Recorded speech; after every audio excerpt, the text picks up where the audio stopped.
Hello guys, welcome back to this channel. In today's video, I'm going to show you how you can enable the high contrast mode on Discord. Okay, let's get into it guys. Here I have opened my Discord application on my PC.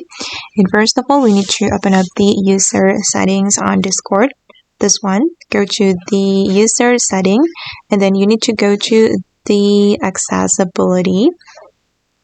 This one guys. And you're going to scroll down and then you will find high contrast mode. You can enhance visibility with bold colors and sharp contrast. Okay, and let's activate it. Oh, yeah, you can activate this feature guys if you want to enhance your Discord visibility. Okay guys, and that's all the way to enable the high contrast mode on Discord to enhance the visibility. I hope this video will be useful for you. Thank you so much for watching and bye.